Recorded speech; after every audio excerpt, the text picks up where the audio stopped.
February 3rd, 1959, was the day culture took a drastic step in a different direction.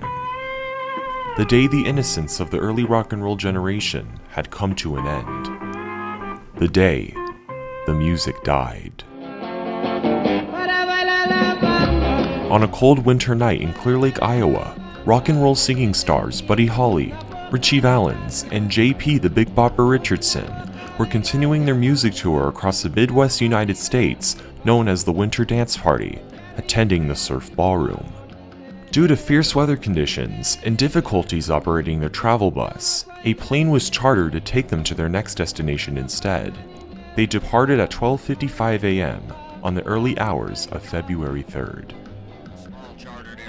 Crashed in a snow-covered field outside Clear Lake, Iowa this morning. Rock and roll performers. The plane crashed just minutes after takeoff, landing in a cornfield 5 miles away from Mason City, leaving behind no survivors.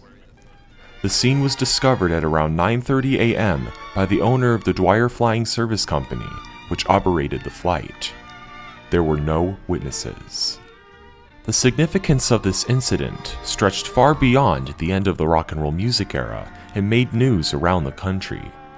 The implication of these three musicians' deaths on the same day heralded not only the death of an era of music, but marked the end of a decade of stylistically unique American culture. It was the quintessential end of the 1950s. Without any first account bystanders present for the tragic event, no certain conclusions can be made about the cause of the crash. The most widely accepted theory is that the plane crashed due to pilot error and spatial disorientation due to the snowy weather that night.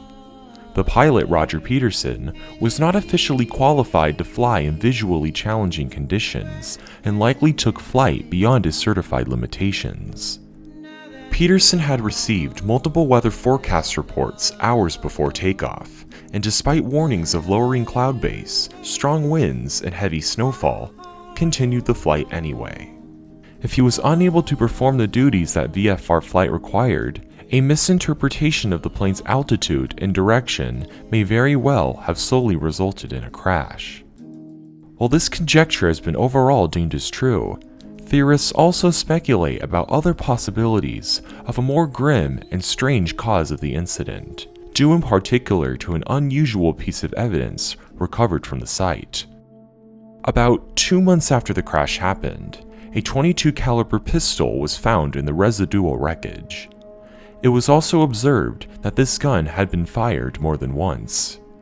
Serial numbers verified that the gun, in fact, belonged to Buddy Holly. A popular theory arose that an accidental firing from the gun could have caused a sudden panic and led to an unexpected crash when the plane was in flight.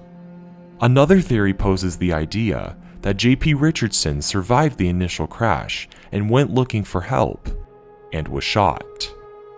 This takes into consideration that Richardson's body was in fact the farthest from the scene, appearing over 30 feet away from the wreckage and the 3 other bodies.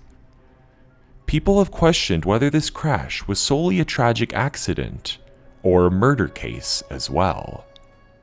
In 2007, Richardson's casket was exhumed for reburial in the monument section of the Forest Lawn Cemetery. The Richardson family thought this would be the perfect time to find the true answer to this long-told legend. During the exhumation process, forensic anthropologist William Bass performed an autopsy and discussed his findings. So we have to change. I said, okay, let's do it. Let's do an x-ray autopsy of him. We got the body out of the casket, and what we did, we x-rayed from the top of the skull to the bottom of the feet. And he is fractured from the top of the skull to the bottom of the feet. There are probably 200 fractures in that body. Both legs broken across. And fractures of the skull and the face and so forth. There's no way that he could have survived. And there's no indication of a gunshot wound. So I was able to answer both of them. These discoveries bring us much closer to the truth, though they might not entirely invalidate the possibility of gunplay being involved. There isn't any evidence that backs up or disproves the notion that an accidental firearm discharge occurred mid-flight, not necessarily wounding anyone, but potentially crashing the plane. There are just too many questions that haven't been answered. In March of 2015, a petition was brought to the National Transportation Safety Board to reopen the investigation of the event. The request was made by former pilot L.J. Kuhn, who came up with his own theories on the failure of the flight. Based on his experiences in aviation, he suggested the possibility of problems with the plane's rudder and fuel system, as well as weight imbalances. Unfortunately, this petition was turned down, and the case was not reinstated. Ritchie Valens, Giles Richardson, Roger Peterson, Buddy Holly.